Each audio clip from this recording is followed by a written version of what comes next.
Қайырлы күн баршаларыңызға. Біз бүгін сіздермен дәмі керемет, алыса еритін, ешқандай оқтауды қажет етпейтін медовик тортын дайындайтын боламыз.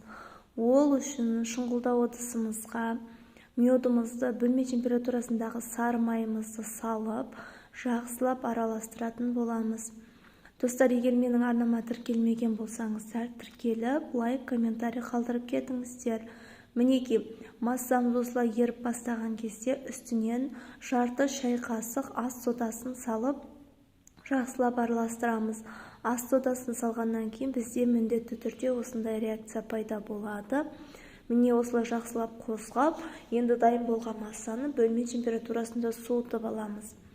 Енді ыдысымызға 4 жұмыртқамызды, 2 ас қасық қантымызды салып, жақсылап миксерлеп аламыз. Жұмыртқамыз біздің міндетті түрде бөлме температурасында болғаны дұрыс. Себебі ол біздің корждарымыздың әдемі болып пісуіне жағдай жасайды.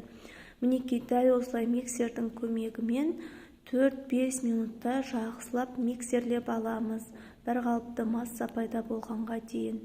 Енді осы жұмыртқамыздың үстінен суытылған массамызды аз-аз бөліктен бөліп құятын боламыз. Медымыз бен сары майымызды жақсылап осылай бөліп құйып алатын боламыз. Қатты суытып жібермеңіздер, кішкене жылы болу керек.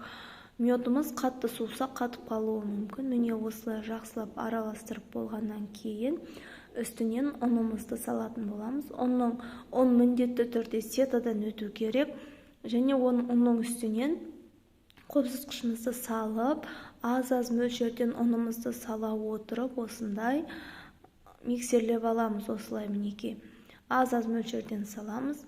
Егер сіздерге менің видеом қызық болса, менің арнама тіркеліп, лайк, комментарий қалдыруды ұмытпаңыздар. Сіздерден қолдау күтемін. Мінекей, осылай жақсылап араластырып аламыз.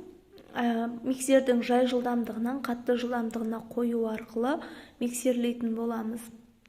Себебі бізде қатты сұйық та емес, қатты қою да емес, әдемі масса дайын болатын болады. Мінекей, осылай ұнымыздың қалған бөліктерін қосып, жақсылап миксерлейтін боламыз. Ешқандай комочка қалмау керек. Мінекей, осылай жақсылап миксерлеп алатын боламыз.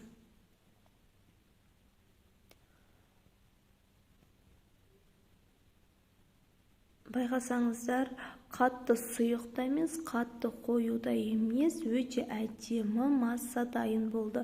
Енді осы дайын болған массамызды листімізге құятын боламыз. Менде пергамент бумагасы қалмағандықтан, мен листтің өзін осылай жақсылап майлап алып, үстінен жаңағы дайын болған массамыздан 4-5 ас қасықтан салып пісіріп алдым. Менде 4 үлкен, 1 кішкентай корж шығады. Яғни мен кішкентай бөлігін бетіне ұнтақтап шашуға алып қалам. Мінекей, осылай үстіне ұн себе отырып, жақсылап қолымыздың көмегімен жайып аламыз. Ешқандай оқтаудың да қажеті болмайды бізге. Дәл осылай жайып болғаннан кейін алдын ала қызып тұрған пешімізде 180 градуста 4-5 минуттай пісіріп аламыз. Енді кремімізді дайындайтын боламыз. Крем, менде заварной крем, яғни сүтімізге, ыдысымызға сүтімізді құйып, 1-2 ас қасық ұнымызды және 2 ас қасық кукурузный крахмалымызды салып, осылай жақсылап араластырамыз. Міндетті түрде сетаның көмегімен өткізсеңіздер, кремдеріңіз өте әдемі болып шығады, ешқандай комочка қалмайды. Міне осылай дайын болған кезде қантымызды салатын боламыз. Және де енді дайын болған корждарымызды осылай шет-шетін кесіп, бір тегіс формаға келтіріп аламыз.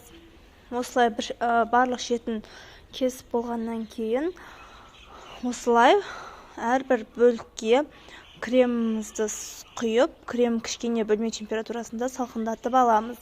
Осылай әр слой-слойына жағып, жақсылап тортымызды құрастыратын боламыз. Мінекей, осылай асықпай әдемелеп жағып аламыз. Ешқандай пропитканың қажеті болмайды.